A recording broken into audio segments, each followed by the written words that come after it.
Hello, everyone. I am Claudio Murgan, the host of the Spiritually Inspired podcast, and my guest today is Simona-Chitescu-Weik. Simona is a poet, somatic practitioner, teacher, and holistic creativity coach born in Romania, currently living in Atlanta, Georgia, with her husband and their wild and beautiful 6-year-old daughter. Her work focuses on the intersection of ancient wisdom modalities such as chakra balancing and tantric practice with a research-based understanding of the nervous system and its impact on the connection between body and psyche. Her passion is for each of her clients and students to come into experiential knowledge of the richness and beauty of their being, others, and the universe. She further invites them to come from a place of belovedness when leaving their mark on the world. Simona is currently editing her full-length poetry collection, leading sacred circles on divine feminine archetypes, building a sustainable coaching practice, and nature bathing as often as she can. Simona, thank you very much for joining me today. Thank you, Claudia. It's such a pleasure to be here and to talk to a fellow Romanian. Exactly. So, because of that common background, I would like to start by asking you, how was your spiritual life look like back in Romania before 1989 and after? Yeah, because I didn't move to the United States till 1996, almost 1997. So, and I am from a pastor's family, a minister's family. My dad was bivocational for a while. He was an engineer, but his passion and his calling was the spiritual and religious life, and he was a Protestant pastor. Um, Very similar to what here in the States you would maybe think of like sort of a Southern Baptist tradition. Um, Obviously, without the Southern part, the sort of old world European ethos to it. But yeah, so I grew up in a Protestant home, which is not common for Romania. I think it's still true that most people are Eastern Orthodox or Catholic primarily. Correct, yes. Yeah, definitely true as I was growing up. And so I think there's so many layers for me. I think maybe one of the layers that I want to focus on is that, so I was sort of a Christian from the cradle. And, based on the intro that you just that's become larger and more complex for me. It doesn't hold the same meaning and definition.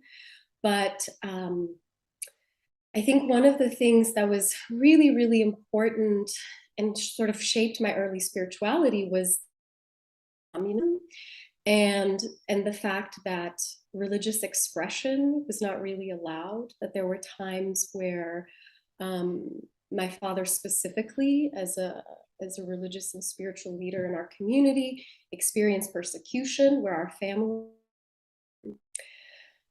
had mail opened and our phones tapped and were blacklisted. And so there was always this sense that we were in possession of something very, very precious, something that needed to be defended, something that needed to be honored, something that wasn't, like here we talk about the right to religious expression, that wasn't something that I grew up with. It didn't feel like a right. It felt like something that we had to fight for. So, I mean, there was terror and beauty, I think, associated with it for me. And a deep, deep, deep appreciation. I think I was, when I'm a poet and arts, and I worked in academia for a long time as a professor before I transitioned into this.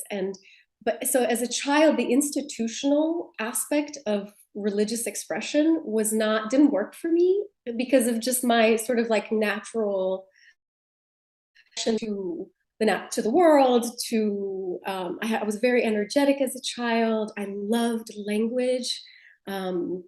And so I couldn't sit through church services really well. I couldn't sit through my father's long sermons. And I would often get rebuked for that. I found connection so much in just like, I think what you would just call everyday mystical experiences. Being out in a, and you know, in Romania, there's so many fields of wildflowers, like poppies and sunflowers. And I live in Georgia now, and I really miss that because wildflowers don't just grow here, wherever. And I remember as a child just going into a field of wildflowers and like spinning and spinning and spinning till I got dizzy and falling to the ground, connected to God. And it was joy and it was in my body, but that didn't quite have space in the institution, if that makes sense. Like both in my family and in the church, religion was a very serious thing. And like I said, we fought for it. And then to me, I was having these really joyous, embodied experiences. And I couldn't, you know, I couldn't quite reconcile them. So I would say those are maybe a couple of the aspects of my own kind of early spirituality. Interesting. And I interviewed a lot of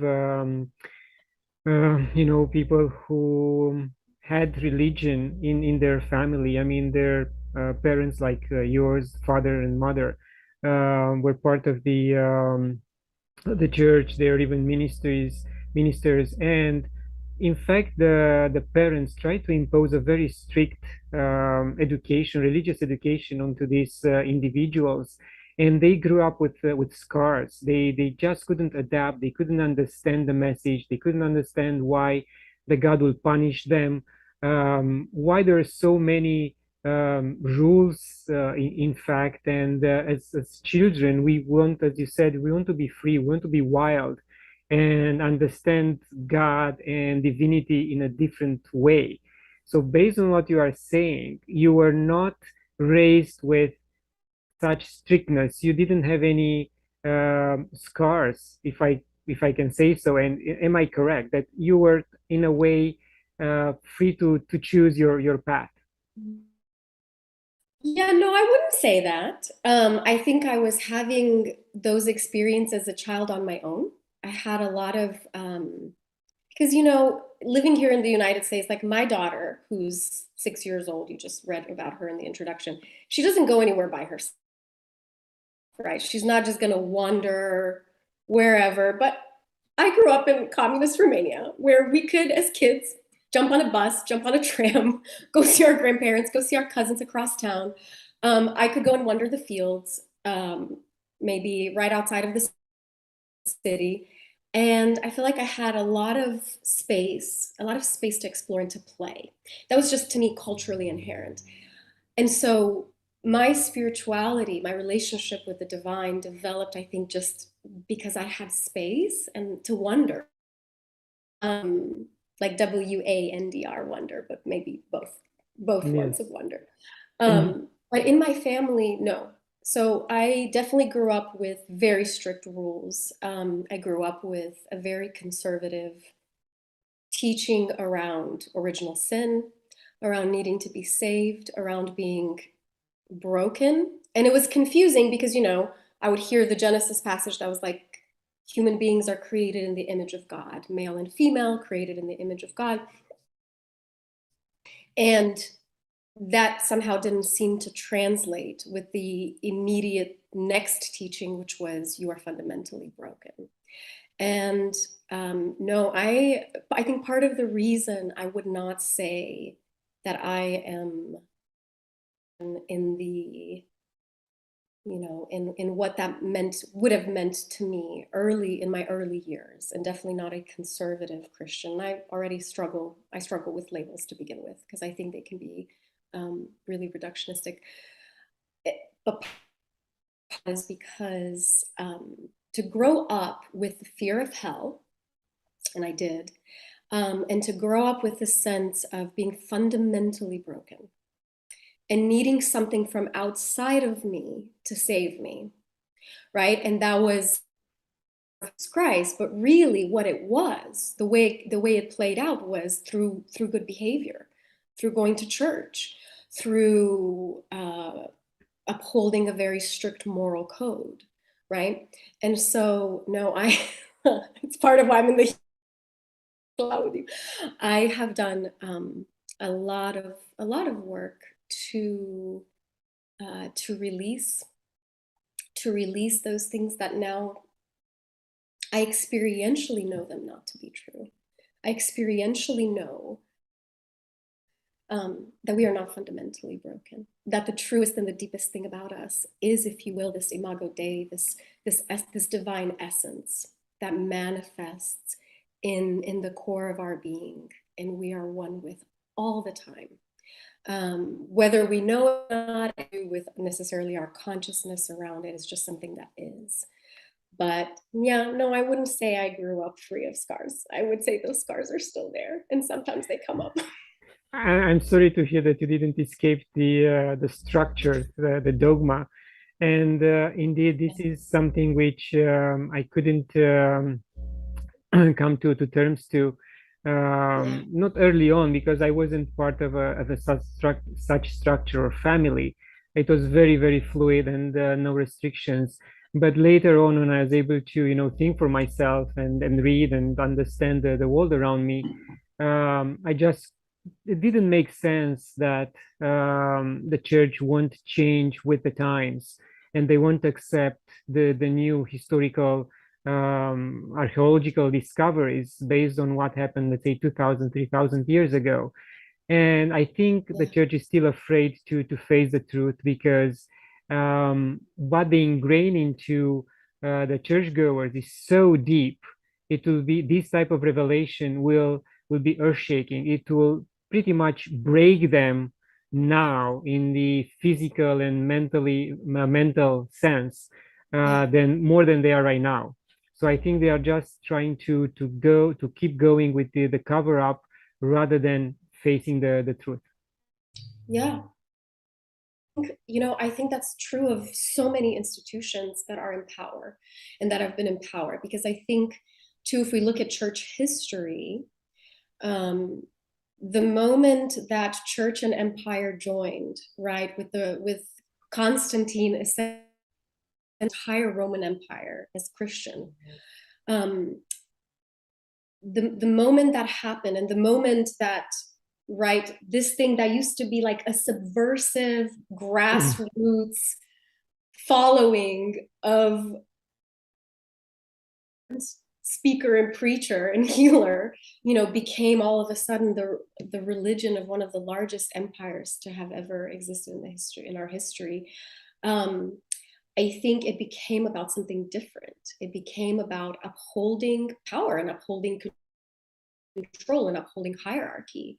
And I think the reason why the church isn't evolving now, although in a sense, I think there's so much happening, even just in our current moment, where the church is feeling the constriction of the times, of what's going on globally, both with climate, obviously with the pandemic, and with so many other things that are happening in the world, where in a sense the church has to respond to them in some way. And they're realizing, I think, or at least there's in some circles, there's a realization that which we have held on to as dogma until now has grown empty, stale, constrictive, and can no longer serve us. It can no, I mean, the church, I feel like in many ways the church isn't able to have a vibrant guiding voice in times like this, experiencing so much anxiety, so much pain, confusion, et cetera, right? And I mean, we're looking at the war, I mean, just even the war in Ukraine, and there's just things going on that, again, are staggering, and we're being called to evolve.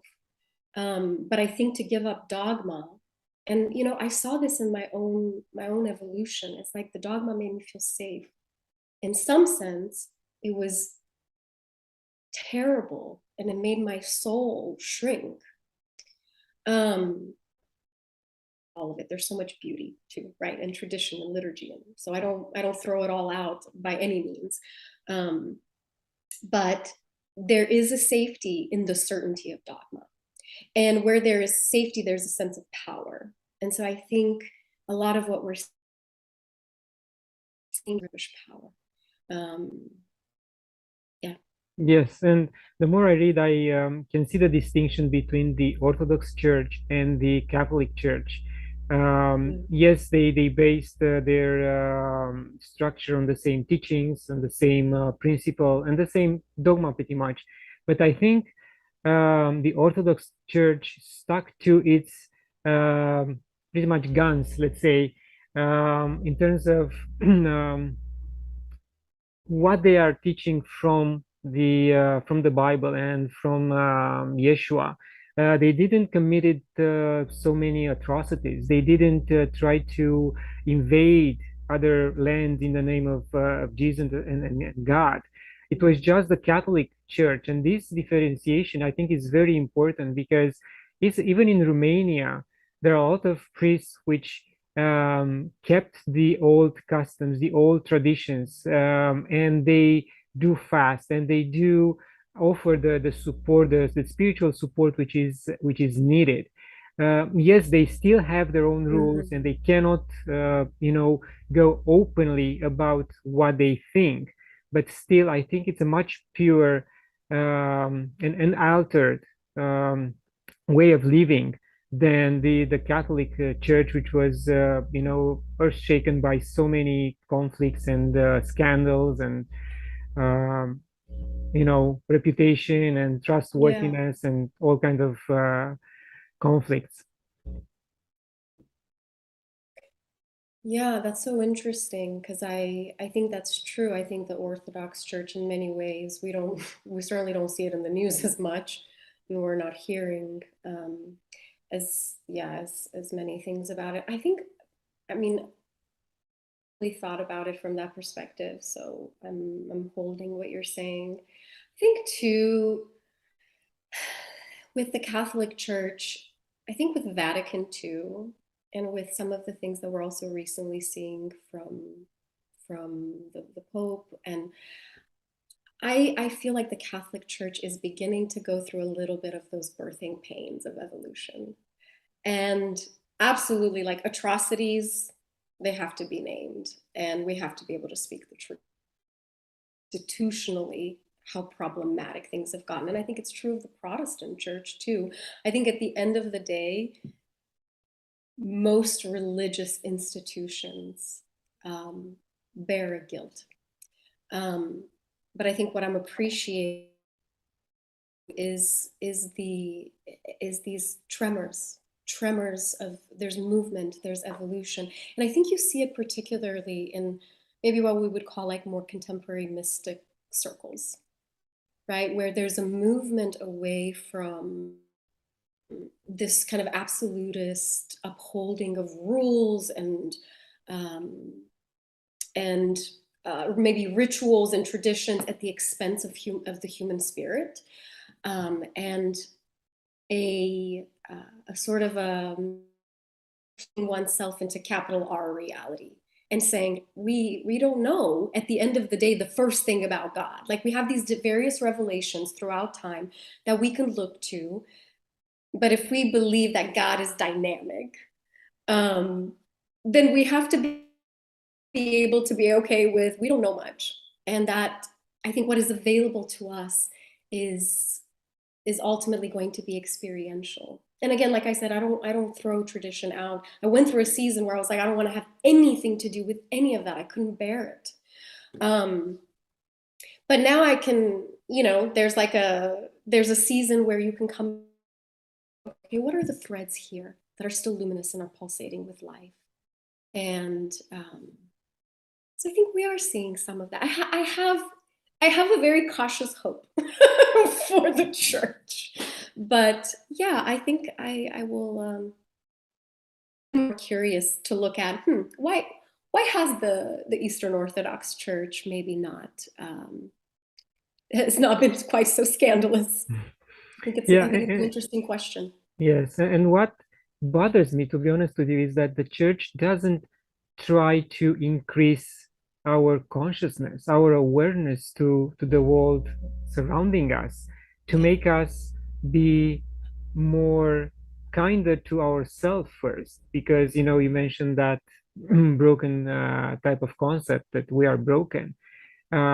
So they have to work more on telling us that we are, as you said, we are not broken, and that to pedal more on the we are created on the image of God. And Yeah. if these concepts, if they will go deeper into these concepts, I think we will become better. Our consciousness will evolve.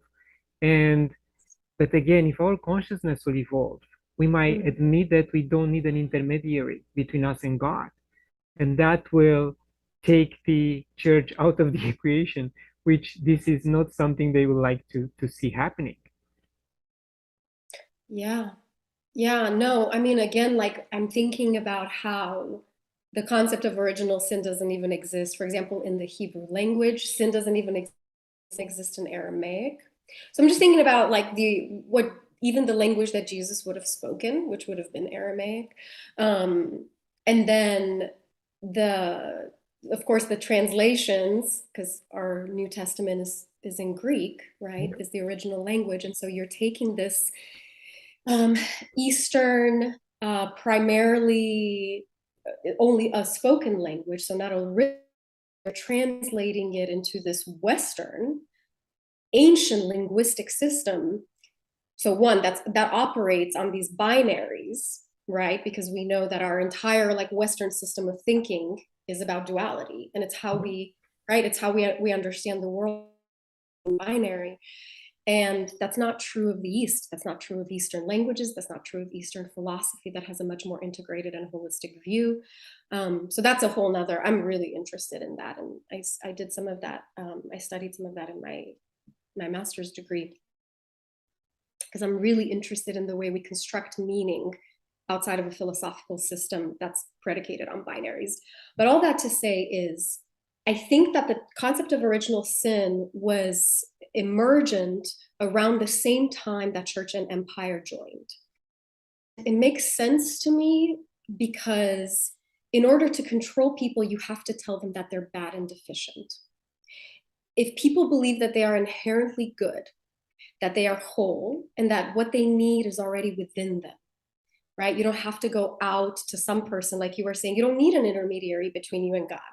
God is here. God is inside you. God is in everything that's created, beyond it, but also in it. So if you know that about yourself, you can't be controlled as easily. You you won't succumb to power and oppression. You won't let yourself be used.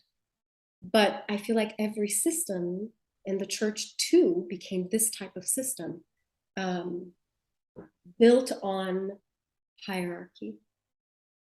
Yeah, and I think that's why, the people are attracted by the Hindu teachings because a Mm-hmm. guru, Yeah. which is a real, let's say, for those who are real individuals, really connected to divinity, they will guide you and lead you to think for yourself. They will Yeah. tell you parables and fables from which you will learn how to behave, how to meditate, how to connect. Yeah. And one of my favorite fables is when a guru had five disciples, and one of them was a woman, the other four were men. And he said, "Please go and hide so God will never find you." And they all tried different places. One went into the cupboards, the other one went under a rock, and in the cave. And they all came back and said, Wow. God didn't find me.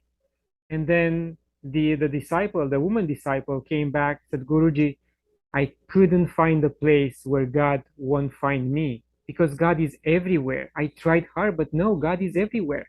And he said, yes, you got the wisdom. So they are not trying to control their disciples. They're trying to guide them and lead them into wisdom. Yeah. Yeah. And I think, thank you for sharing that parable with me, because I'd never heard it. And I love it. I may borrow it and use it with my students and clients. It's so beautiful.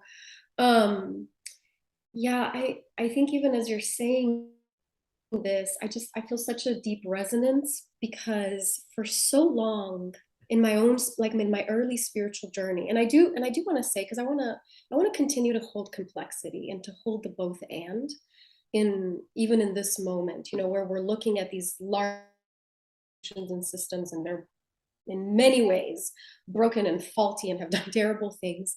But like I said, I don't want to throw everything out, because in all of it, there is a thread, there's this luminous thread of truth that I think we're meant to follow. But what I was gonna, so even, here's my dad, this religious leader, this pastor, like fighting hard for the faith, and I think in a very earnest and a very honest way. Of course, there's all kinds of, there's shame, and there's the doctrine and the dogma piece, and at the same time, he's also the Thomas Merton in my hand, and Juliana Norwich, and Teresa of Avila, and said, go read the mystics. And I think they were my first glimpse of, oh, maybe all this dogma that we're centering our whole world around is not where the true gravity is, right? It's not where life is. And so I think just getting back to, to holding, to being able to the goodness in both. But yes, I feel the deep resonance, because I think about how it is so important for each of us to go on a journey that is all our own. And I think it's a journey that I think we can look to the mystics for. There are ways in which the spiritual journey does have these maybe rites of passage or these thresholds. There's a period where you go through the dark. And actually not just one time, because I feel like it's a spiral. The spiritual journey is a spiral. So you might keep coming back to a kind of a dark night of the soul. Or, I think about it in feminine terms of like going back into the womb and needing to be rebirthed. You might actually do that multiple times in your spiritual journey, and maybe in your vocational journey, et cetera, et cetera. In many ways, we weren't told that there are, what's the word I want to use here? That there are going to be unique aspects to each of our journey, and that sometimes we won't have maps, and that it's okay to, like, you'll be handed a map, like you were saying with a guru. Like a guru will hand you a map and say, here are some practices and here are some things. But what happens when you begin to engage with those modalities? No one can really tell you, right? Jumping into capital M mystery. And I think what was difficult for me growing up was that there wasn't a lot of space for the mystery. There was this fear of like, wait a minute, you had this experience with God, hold on, let's check it with the text. Let's check it in light of scriptures. The problem is, right, that when we're picking up the scriptures and we're looking at something that has been 10, 12 degrees removed through translation and through various other, right, things, and not just that, but you're looking at the scriptures and you're looking what you're really an interpretation or layers of interpretation that usually a man, and in my world, a white man, has made about the scriptures.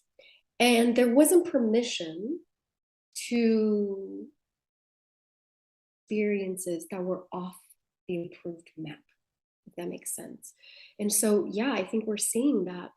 We're continuing to see that in large part with the church. Yeah. Simona, if I may ask a personal question, have you been able to transcend this type of trauma and find solace in something which you related to? And I'll give you an example. One of my previous guests, Dr. Christina Cleveland from US as well, she went through the same issues at home with her father, and later on in life, she found refuge Black in Madonna. Black Madonna, yes. Yeah, I know her journey. So it was quite interesting. What was that refuge for you? Yeah, and I feel like there have been. So I think initially it was the writings of the mystics. I think initially I was so connected. I felt really connected to St. John of the Cross and his poem that we know of as the Dark Night of the Soul. This like passionate love poem to God that's both despair and, right? Have you ever read it or read excerpts of it? Excerpts from his work, not everything. I'm about to start on that journey. I'm preparing to write my third book in the trilogy about water, and that takes me right now a lot of time because I have to do more reading about water, and we know so little about it. So that's why I'm taking my time. I'm balancing my reading these days. Yeah, no, that's so interesting. I look forward to hearing more about that project of yours. But yeah, so for me, I think I initially found that refuge in writings like that, writings of poetry, experiences of others that were unafraid to name despair, to name ecstasy, to be deeply human. I mean, you read a lot of these mystics, and I think we put them on these pedestals, but really what they are embodied humans who are like, God, you're so confusing. What the heck? I don't know what to do with you. I'm in pain. Where are you? So that was an initial piece of refuge. And then I went through a season of such intense darkness, where all of that actually fell away, and I could not bear any Christian language. Everything was kind of bringing back and like just racking up all the trauma. And so during that time, I had an encounter with the divine feminine, and so I've the divine feminine has come to me by different names, but my initial encounter was with Sophia, and this is an experience that I think one day I hope to be able to write about it. I think right now I hold it in many ways and hold the details of it as deeply, deeply sacred. And I'm not ready to really get into all the details of that revelation. I feel like it's even still working its way through me.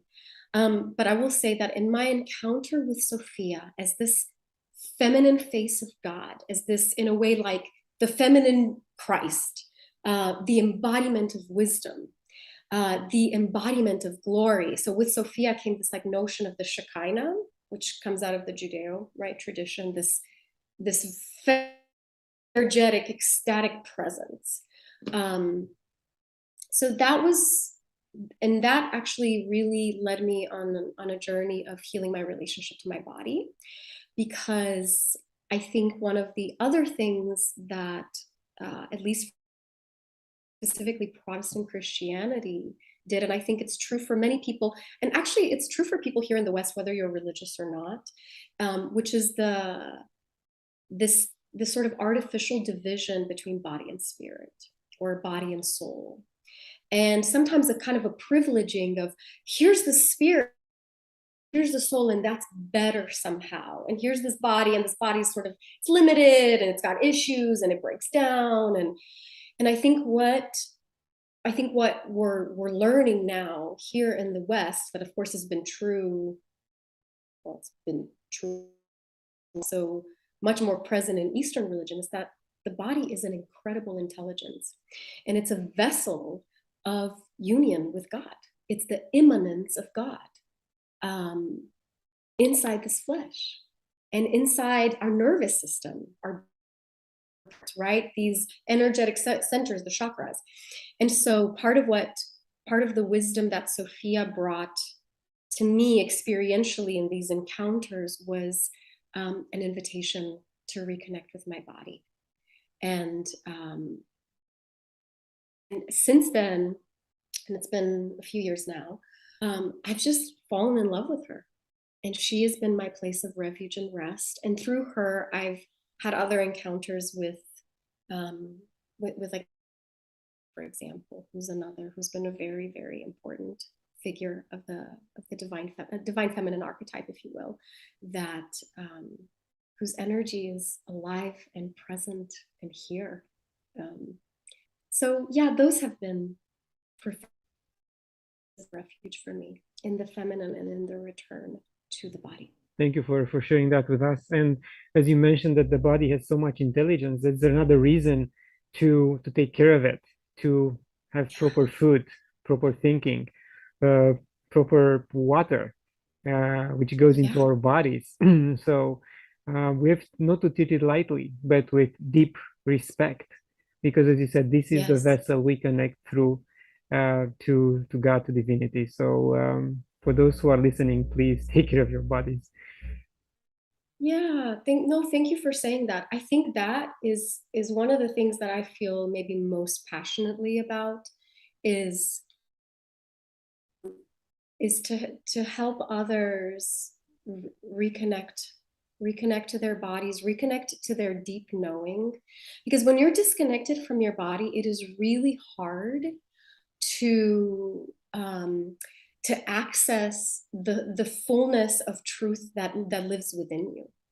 You know, I think that you miss a vital component of intuition and of what I call sovereignty, like the capacity to be sovereign within yourself, and to know that you can access truth within, that you don't necessarily have to go outside and have someone tell you what the truth is, but that you can sit in silence and in stillness and in beauty, if possible. You know, I always recommend nature for that, and begin to listen. And in that listening that happens through this organ of the body, and through the alignment and the union of these other intelligences, the heart intelligence, and the head intelligence.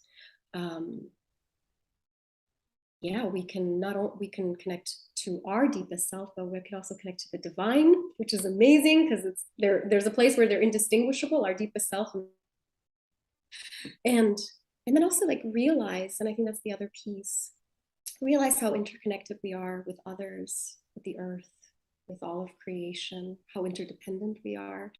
And you know, Mary Oliver, the poet, she says it so beautifully. It's like a remembrance that we belong to the family of things. Yes, So and we can yeah, understand nature when we are still. The more still we are, the more we will see what nature has to offer. So even if we garden or just walk barefoot or watch the sky, it's still a type of connectivity we have with that type of divinity at that particular moment. yeah, you're right. That's exactly right. And it's so beautiful because I think there's a way in which certain forms of spirituality can make us feel very lofty. And there's something very humbling about even what you were naming earlier, where you said, eat well, drink water, get rest, take a walk. We are bound by certain laws, right, that are written within our body for wellness, for health. And I think that there's something really beautifully humbling about that reminds us that we are creatures, and we are capable of absolutely incredible things. You know, I mean, I think of Jesus saying to his disciples, "You will do greater things than me." And at the same time, we are bound by needing to sleep. Hopefully, you're getting 8 hours of sleep. Eat multiple times a day, and remembering that this isn't less than, you know, the act of eating, for example, isn't less than, say, prayer or engaging with scripture or whatever your practices may be, that it is actually just as sacred if you can bring the fullness of your presence to it. I just think it's just a beautiful reminder we're human. Yes. And I'll give you another example of how I lost my balance while Yeah. working downtown Toronto, 30 meters underground in a former vault. I couldn't find my balance in um, interacting with the other colleagues. I couldn't find my focus to work on the projects. It was like I was someone else. I couldn't recognize myself, and I had to hand out my resignation like 3/4 out of on the project, on the contract, because I just couldn't handle it anymore. It was downtown. I was going outside, still buildings, still asphalt and cars and noise, and but the fact that I was underground, 30 meters underground, that kind of killed my balance, and Yeah. I had to give up. Never in Wow. my life something like this happened to me, but I never before worked underground for a long period, forever, in fact, not for a long period of time, forever. So I know for sure that if we are not in nature and we are not in a balanced environment, we can just not be ourselves for sure. Yeah. Yeah. Wow, what an experience. Yeah. Yes. And to feel Simona, you are a somatic practitioner. Can you please go a little bit deeper in how you can help people with your expertise? hmm. Yeah. Yes. So somatic, right, comes from, which means matter, which means body. Um, and really I mean, I could go deep into it. I'm finishing up a kind of an apprenticeship with um, Kimberly Johnson, who's a somatic practitioner herself, and she's written a couple of books. She's a nervous system expert. So a lot of what I'm learning and studying um, is about our nervous system, all the cascades of hormones, how to regulate your nervous system because it impacts everything else in your body. And because we live in a culture where we are mostly stressed, not getting enough rest, often not nourishing our bodies for many reasons, right? We can get into all the industrialized food issues, but often not able to nourish our bodies really well, not having all the exposure that we need to nature, even to the earth. I mean, there's negative ions that we need for nervous system regulation. So walking barefoot a day, or just sitting barefoot, or standing barefoot on the ground is hugely important. And of course, like, our ancestors did that, right? There was a lot more connection. And like you said, here we are in cities, often on asphalt and concrete, um, in pollution, et cetera, et cetera. Is we need, I think, as a culture, a lot of help in regulating our nervous systems, helping our bodies return to equilibrium, which they're designed to do. Our bodies are brilliant. Everything that happens in the body is for the body to return to homeostasis, to be healthy and to be functioning optimally. So even when we get sick, we're getting sick because the body is actually trying to regulate. And so my somatic practitioning work has this element of working from the standpoint of the nervous system. And I could get into a lot of details here, but just even like noticing and being with my clients, and what type of nervous system expression do they tend to favor? Is a sympathetic nervous system, which is highly activated. It's where in the sympathetic nervous system, if you are under threat, you will be in like fight or flight impulse. And then we have parasympathetic ventral, which is our social nervous system. That's where we might have our fawn or our camouflage response when we're under threat. And then we have parasympathetic dorsal expression, where our freeze impulse is. And so every single person deals with stress or when they're under threat differently. They have a specific cascade of hormones and a certain kind of expression that they tend to, right? Some people are more fight or flight, have an expression that's more aggressive, right? And then others, right, freeze. So the part of the work that we do is identify that and I do kind of individualized protocols for healing them. So we look at a lot of different things, but primarily we look at trauma and we work with trauma. So my somatic practitioning practice too is overlaid with internal family systems, which is a psychological, at least that's how it's presented. I think it's way more than that, but it's a modality for many different things. But one of the things that it does is it helps heal trauma. And so when you overlay the somatic piece with IFS, some really, really incredible things happen. And I could keep talking about it. So I don't know if you had other, like maybe anything else that you're curious about in there, because it's such a broad, and it's personalized. Like for me, when I Yes. work with Yeah. someone, I personalize it to them because everyone's different. Everyone's body's different. And did you find that in the last 2, 3 years, the trauma has deepened and people have to have more Like, issues? like, are people more traumatized? You mean because of the pandemic Yes, specifically? yeah. You know, I I don't know if I would say that as much as I think what I'm seeing is this crisis. So I definitely think this crisis has created some new trauma. That I think that's true. I think what it's also been, though, that I'm seeing much more frequently is it's been a trigger for old traumas to emerge. Mhm. Because especially during the time that we had to isolate and stay home, and many people have stayed in their homes for months and months, some over a year. I have a friend who's been primarily homebound for almost 2 years now. She loves it.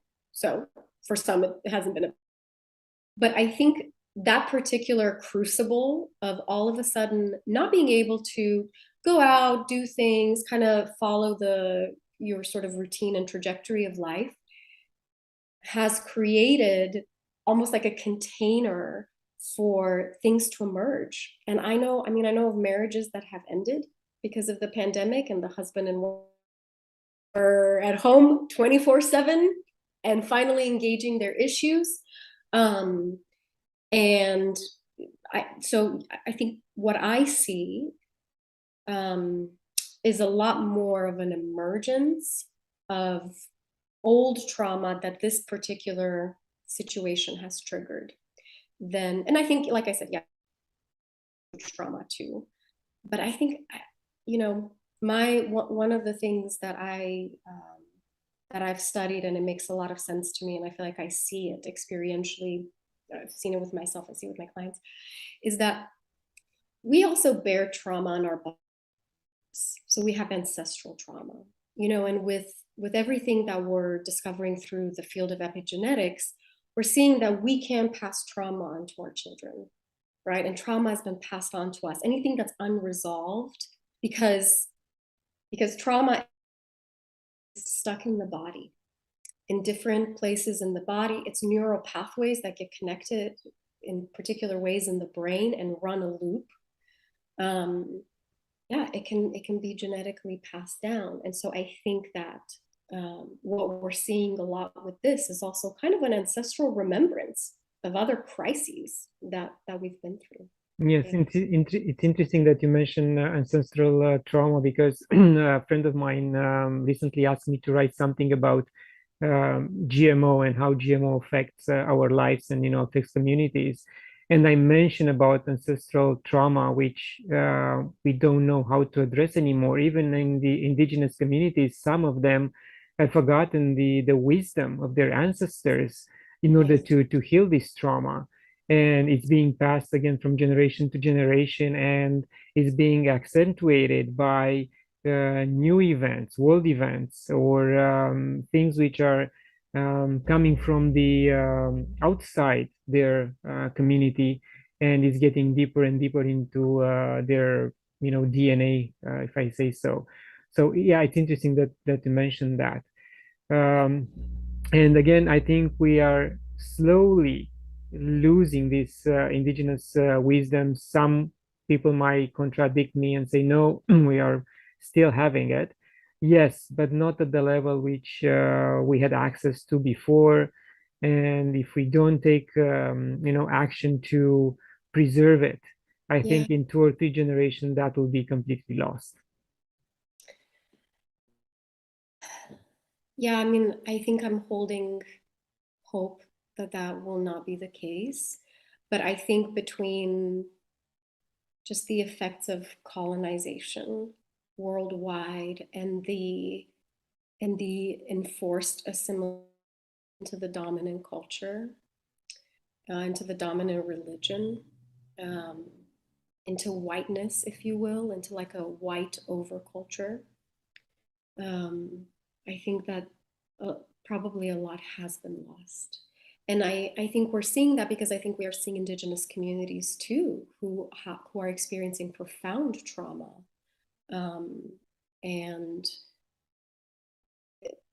yeah, and maybe it's become a bit harder to know how to engage it, because that foundation, it has been in certain places, and I don't think it's true with every tribe or with, you know, with every community, but it's been either watered down, it's been stamped out, um, it's been made dangerous to continue to observe, right, the old rituals, and to continue to adhere to the wisdom and to pass it down.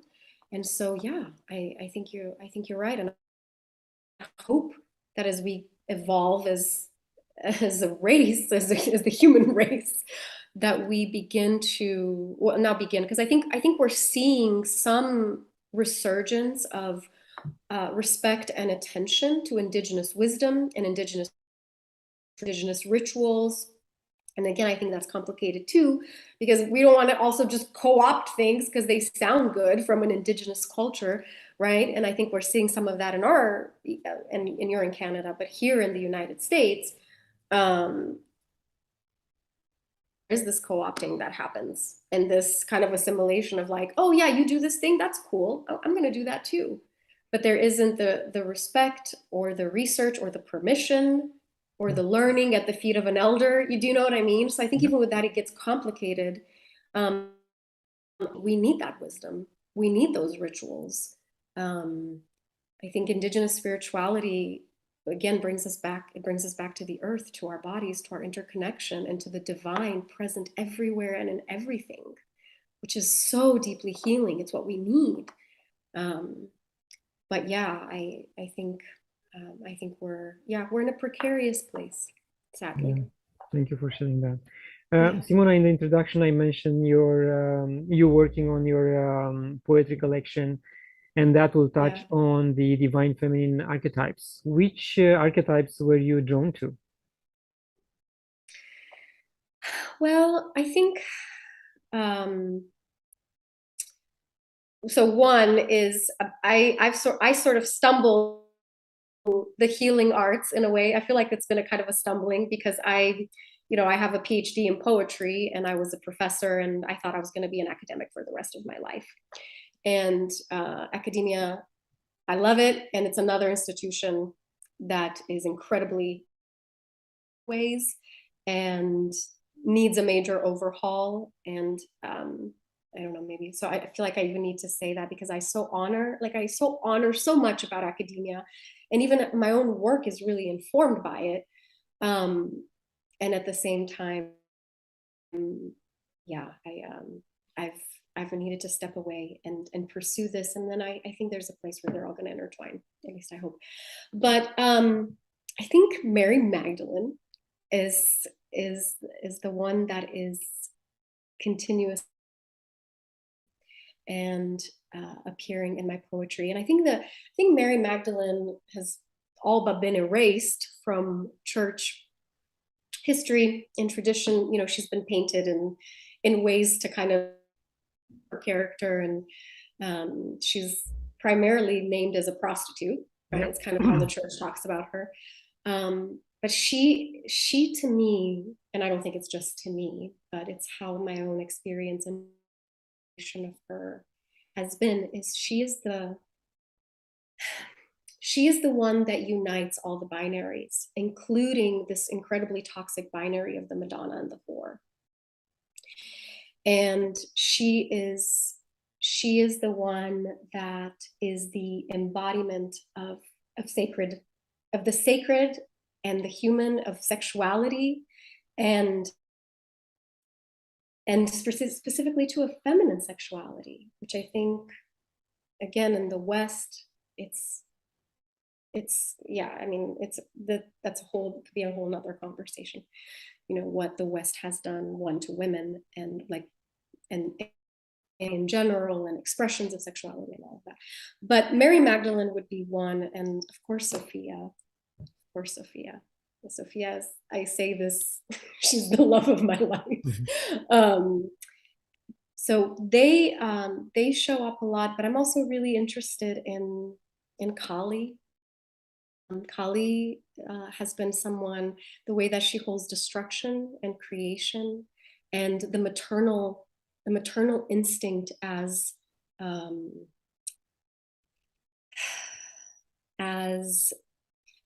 fierce and powerful.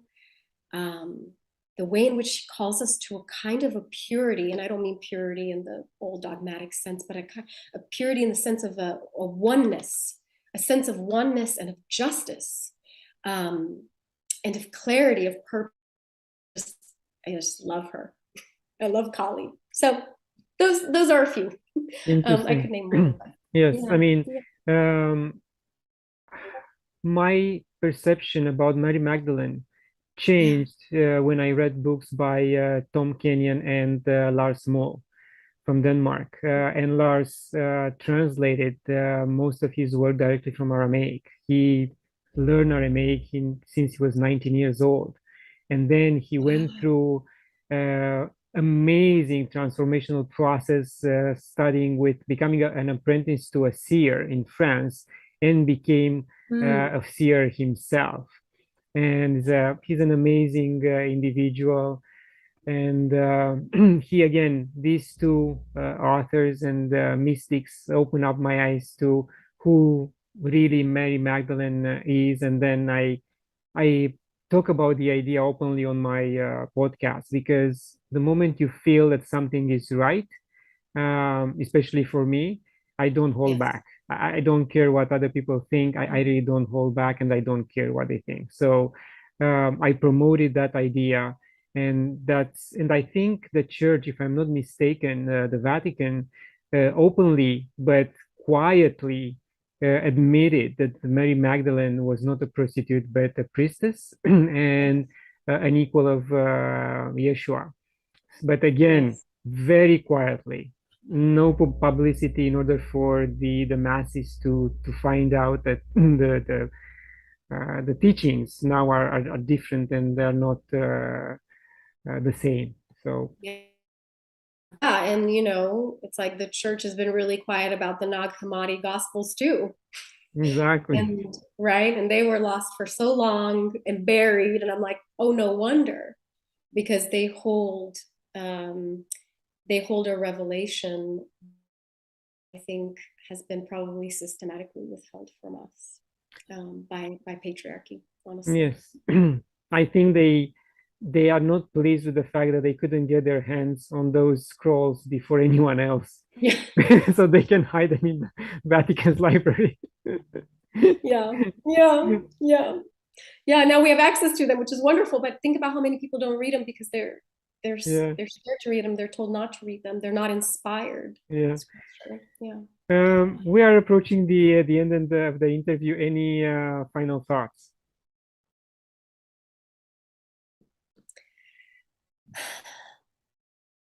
I think just my thought is just I'm really, really grateful for this time and for this conversation, and even just really your your own journey with Mary Magdalene, and sounds like with the divine feminine. I think I'm finding that to be again another kernel of hope for me as I'm watching the fact that we are on the cusp of either evolve or die, as I think that's what humanity is essentially encountering right now. And I think that this emergence of the divine, not as a reaction to the masculine, because there is healthy masculinity, there is divine masculinity, but as a principle that's been suppressed for so long, that we have so deeply needed, because it holds its own qualities and its own energy.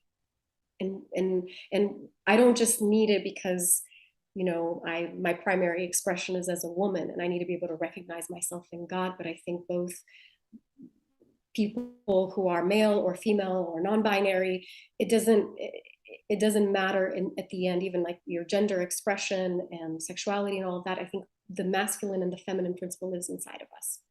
And we have needed to reacquaint ourselves with the feminine. We have needed to remember. And then I think we need to also remember what the healthy masculine looks like, right? Because we've seen a lot of toxic Yes. masculinity. And